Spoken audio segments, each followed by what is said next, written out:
Ho ho ho! Your wishes have come true! A super long, pre-recorded extended cut of the Leftover Culture Review Christmas special. It is getting closer to Christmas, and you know what that means. Sneaking into my mum's room and jacking some presents. But seriously, let's get into this. It's goddamn Christmas, and we need to start opening up some goddamn presents so we can spread some bloody cheer around here. Hey, great. So it's actually really nice to have a bit of tradition on the show. Last year, we had the Pac-Man plug and play system. This year, it's the Sega Arcade Master.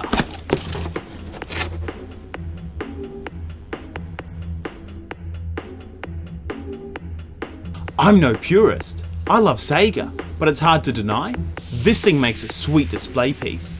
It's big and clicky, and even the buttons have that mechanical feel to them. I haven't pulled it apart to confirm whether they're mechanical or digital buttons. I'm going to assume digital, but it's still a nice touch. The base has a plate of metal, and overall, the buttons are big and there's a real solid feel to this unit. So there's 26 games that come preloaded on the system, a hodgepodge mix of platformers, actions, fighting, and arcade titles. There's some great games here, but not much of it's new if you already have a Sega compilation or one of their other plug and play systems. The real standout here is the SD card slot. I can't comment too much on the actual video and audio quality. These games are old. Just try playing them off a crappy old mono CRT television, and then come back and complain about the audio and the visual quality. I really can't see the difference. That's not to say the Sega Arcade Master doesn't have any faults. This is a strictly solo unit, no multiplayer support, which really doesn't translate well for many arcade games, especially the beat-em-ups and the fighters. However, using the SD card slot, I've actually put together a list of 5 games I really think would benefit from this setup. Number 1, Atomic Runner.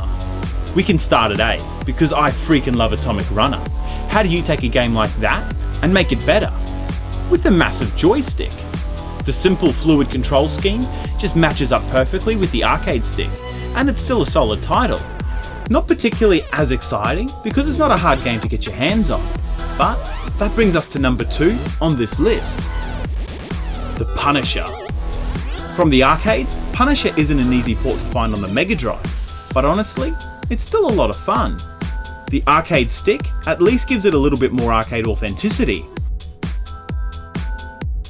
It's certainly not the best beat 'em up for the Mega Drive, considering we've got Streets of Rage, but it's one that just seems to work on the Arcade Master. Continuing that hard to find but belongs in an arcade theme, we've got number 3, Eliminate Down. The Sega Mega Drive has heaps of shoot 'em ups. Thunder Force 3 and 4 are great examples that most people will recognise, but this one makes the list just because it's so good, but really hard to track down, and when you do, really expensive. If you can take a device like this to appreciate some awesome Sega games that you'd never have the chance to play otherwise, I can actually start to see the benefit of owning a Sega Arcade Master.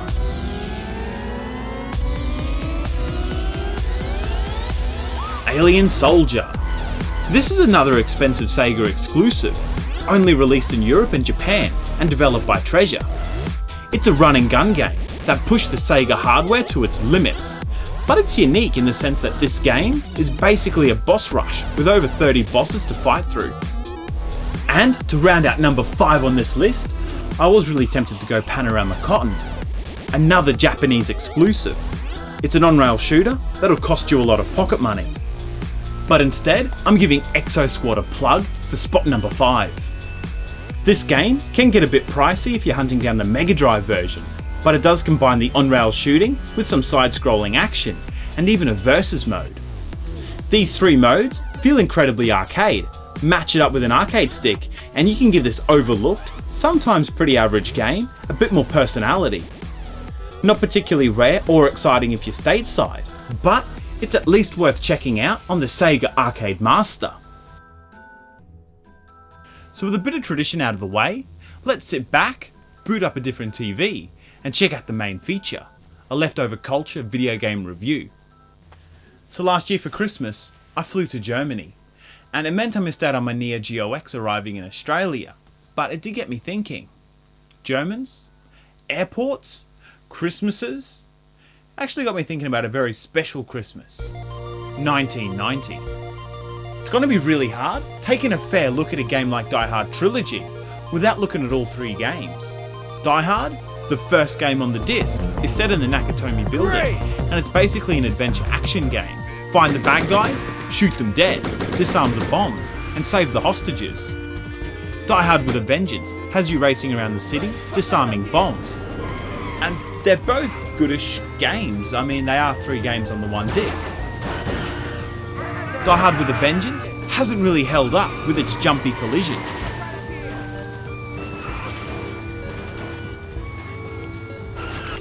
Die Hard 2 makes it feel like Christmas. This is exactly what going to the mall is like. The people, the carnage. Starting out in the airport car park, fighting through the airport, onto the runway, through the woods, and it has the same locations as the movie, I suppose. But it's a shooter. Take all that suspense, drama, character development, and John McClane sticking it to the man, and set it on fire. Die Harder isn't all that firefight. It's not a small group of baddies of 20 or so. It's an entire terrorist invasion. The whole airport is crawling with them. Hundreds and hundreds of the best organised bad guys ever. Enough to take over the whole city. And here we are, putting bullets in them all, one at a time. So compared to the other 2 games on the disc, Die Hard 2, Die Harder, really just feels like the one you can just dive into. Simply shoot the bad guys and pretty much anything else you want. Everything in this game seems to blow up or fall apart. Plenty of Christmas goodies hidden in the roof, under boxes, and even on other people. Frohe Weihnachten, Arschloch! Bang, bang, bang! There's not much in the market for trigger-happy Christmas titles where you actually play the hero, so it's certainly a game that has a special place on my Christmas roster. The PlayStation version is actually a copy I've managed to hold on to since I was a really young bruiser. But the big thing going for the Saturn version has to be the awesome Sega Saturn Stunner.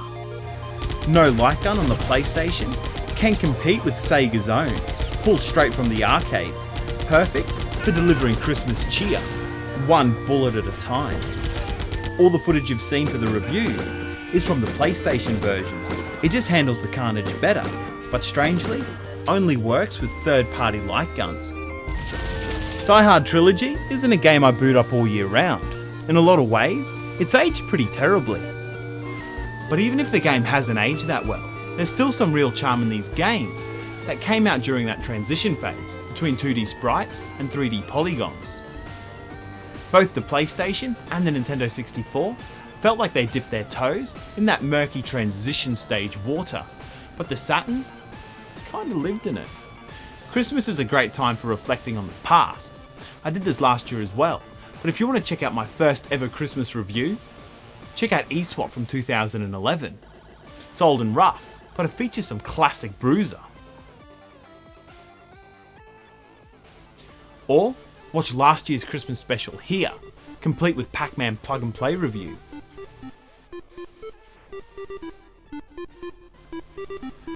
Man, what a cracking way to wind down the year. And most of all, a big thanks to you. Want to stay connected over the Christmas season? The Leftover Culture Review has got its own website, as well as Facebook and Twitter.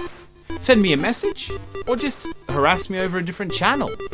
Most importantly, stay safe, be good to your mum, maybe your dad, and probably your pets as well. Happy Christmas.